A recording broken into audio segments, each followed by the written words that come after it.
I hate Attack on Titan. After following the series for 7 or so years now, that's the only reasonable conclusion that I can come to. And I could go into every facet about why I feel this way, but I think it's best epitomized by one moment. A moment where an overzealous, bloodthirsty little parasite that I barely know can shoot a beloved potato girl. But what I hate is that despite all of the pain and loss, I am still primarily left with the feeling that Gabi was justified in doing so.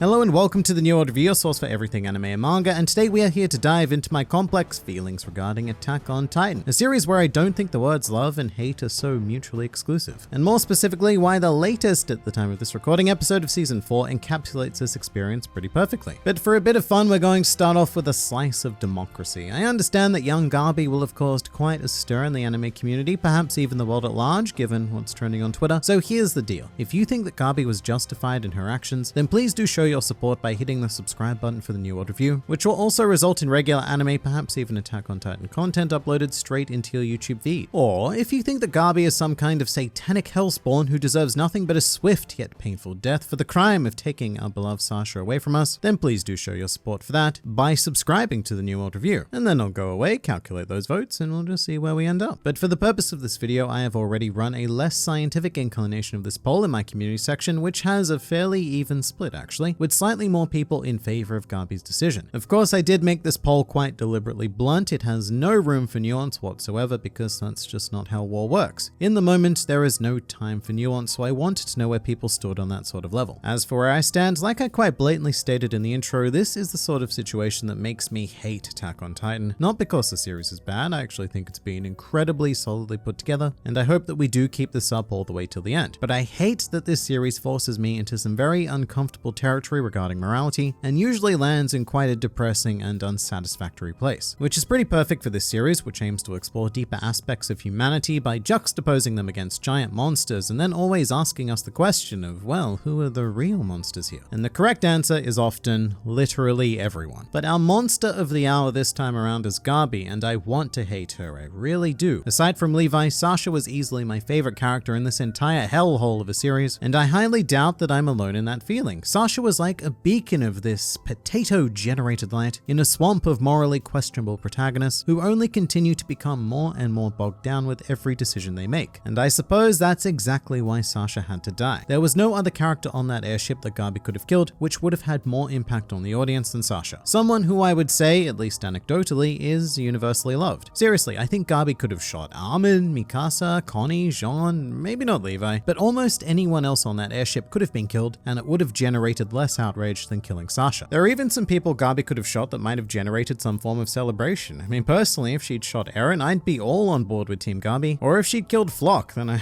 really can't imagine that there are a lot of hardcore Flock stans out there that would have taken to Twitter to vent against her. And in fact, we have a tangible example of this hypothetical from this very episode, because everyone is so saturated with thoughts about Gabi and Sasha, but almost nobody seems to stop and think about Lobov. He was killed by Gabi as well, and absolutely no one anywhere cares. Not even me. I'm sorry, Lobov, but I don't care. But the reason why Gabi is an issue at all is because she killed Sasha and thus took something precious to us. As a result, Gabi is now the devil incarnate who exists only to cause us pain and must be punished with ever so violent yet satisfying justice. It's a very similar feeling to the one that we began the series with. Eren's mother was killed, and so we channeled our anger into enacting some form of justice onto the Titans. They were the undisputed villains, completely void of any humanity, irredeemable creatures that were good for nothing except for being sliced to pieces and being eradicated from existence, which I find very interesting because our initial feelings towards the Titans are almost an exact mirror of Gabi's philosophy regarding the Eldians on the island. Gabi quite literally refers to this group of people as devils with that same sort of intense hatred that we are intimately familiar with being generated from Eren specifically, but not exclusively. And the only reason why we're not so much on Gabi's side here is because we've now spent 3 whole seasons with these devils, and we understand that they are no such thing. They are wildly imperfect humans, the same brand that you will find on Marley, just with a funky innate Titan ability. Which leads me to one of the most annoying conclusions I've ever had to grapple with in this series, which is basically that Gabi is Eren. The Gabi we see now in Season 4 is pretty much a carbon copy of where Eren was in Season 1, where he begins his rage-filled Titan slaughtering journey, without a single care for who these Titans are or may have been, and why they did the things they did. And yeah, I know Eren's case is a bit more clear-cut because he was fighting literal monsters, but hey, eventually it comes out that there was a lot more to Titans than meets the eye. As it turns out, these Titans were once human, and we'd been slaughtering primarily innocent victims of circumstance. And Gabi hasn't quite reached the realization aspect of her journey yet. In fact, well, she's nowhere near it. She's still in that blind indoctrination phase where to her, seeing, say, Sasha is no different from being confronted with a literal Titan monster that is threatening to destroy her and everything she loves. And in that way, I think Gabi's actions are entirely justified from her perspective. To us, as the audience, yes, she is an idiot child making an already terrible situation much, much worse with her ignorant bloodlust. But that's only because we have the benefit of knowledge and context though. From Gabi's perspective, she is the Eren-like protagonist who saw her friends get crushed by Titan debris and has sworn revenge on the ones who caused it, just as Eren did after witnessing his mother's death. And to me, there is no difference between child Eren and child Gabi, which actually I guess is the only Gabi we currently have access to. Gabi just got the opportunity to act on her blind desires before Eren did in the grand scheme of things, which is a very interesting hypothetical. Let's go back to season 1 and ask ourselves, if young Eren had equipped himself with a weapon, went hunting, and found, say, Reiner after he'd reverted back to being a human and then killed him, would we not be praising child Eren? I mean, if anything at that point, he would be hailed as a hero, the child who brought down a villainous, murderous armored Titan. There would be no moral question attached to it at all. So when we get to season 4 and Eren does the exact same thing that Reiner did by attacking a society for what he believes to be a purpose of greater good, am I going to blame the new Eren that he creates as a result of that? And my answer is absolutely not. Gabi is simply doing what she thought was justified and thinking exclusively from her perspective. That is very hard to argue with, especially because Eren at this stage is 100% an antagonist. Like, we all get that, right? The moment he decided to kill innocent civilians for whatever purpose this turns out to be, he was lost. I don't think there's any redemption for him, and just as he said to Reiner, they are now the same, which in a really intriguingly twisted way now sort of makes Gabi our protagonist because she is the latest victim in this vicious cycle. A cycle where she was radicalized by the actions of Eren, who was radicalized by the actions of Reiner, who was radicalized by his society, which was radicalized by the actions of ancient Eldia. It's a cycle that spans, I think, thousands of years, and Gabi is just our latest descendant of that. So my question becomes, now that Eren is irredeemable, will it actually be up to Gabi to be the one to break this cycle? Right now, it looks like Gabi is on the exact same path as Eren and will continue to commit atrocity after atrocity until someone is eventually radicalized by her and seek revenge in this new catastrophic threat. But given the meta information that this is the final season, I'm inclined to believe that things will end with Gabi and her generation. And I guess I should say at this point that no, I have not read the manga, so I could be very, very wrong about this, and just have very minimal desire to read the manga because I enjoy the Attack on Titan anime experience. So all of the manga readers can now proceed to go, lol, he's so wrong, in the comments below, but this is just how I feel at this particular point. Which, to reiterate, is that I hate Gabi for what she did to Sasha, but I also don't blame her whatsoever. Your home gets attacked by a race that you've been led to believe all your life are literal devils, you then see your friends murdered in front of your eyes, and Gabi's reaction becomes natural if nothing else. And here's something else I also haven't really seen uttered anywhere in the social media verse as of yet. As much as I love Sasha, she isn't exactly an innocent victim in this situation either. Sasha made a choice to be part of an incursion on a neighboring country that she knew would end up killing countless civilians. Nobody forced her to act. Sasha did it of her own accord, assumedly to help Eren or in service of whatever crazy plan is in the works. So Sasha is a willing combatant, and look, I don't know what to say. When it comes to war, soldiers end up dying. It's tragic and usually unnecessary in the grand scheme of things, but what else was to be expected? You can't just fly into enemy territory with violent intentions towards them and then be completely shocked and aghast when the people you've attacked either defend themselves or go out of their way to seek revenge on you. So as much as I would like to consider Sasha my perfect little potato girl, she is just as guilty as anyone in this situation. I mean, except for maybe Eren. Holy crap. I didn't think it was possible for me to dislike Eren more than I already did, but this season has already taken things to a whole new level. I mean, I empathize with him to a degree, but he's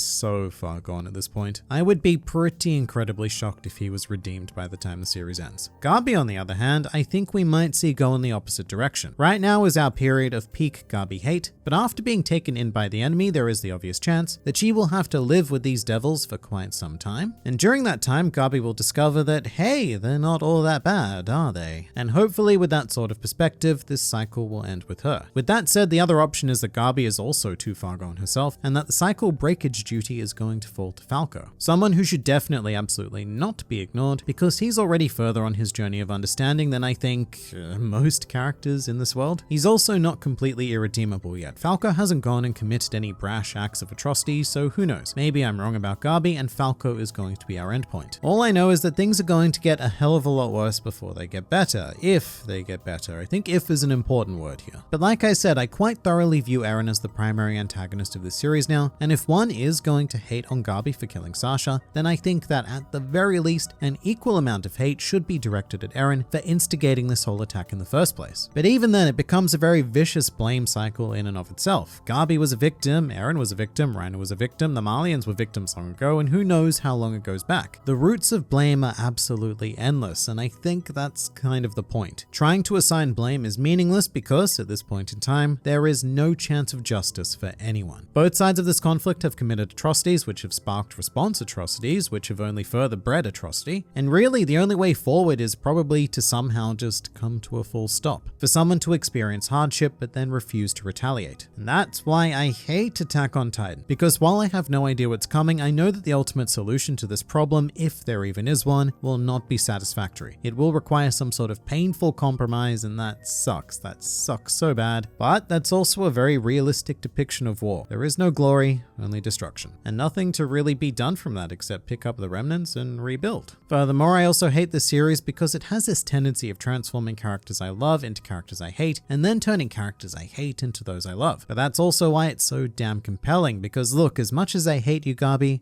I also kind of love you. And I think that you will be an absolutely fascinating figure to follow going forward. But that pretty much does it for this raving rant about Attack on Titan. If you'd like to see more Attack on Titan content, then please do comment down below, like the video, do the subscribe thing, or even join the discussion on our Discord server. But for now, this has been the New World Review, and I'll see you next time.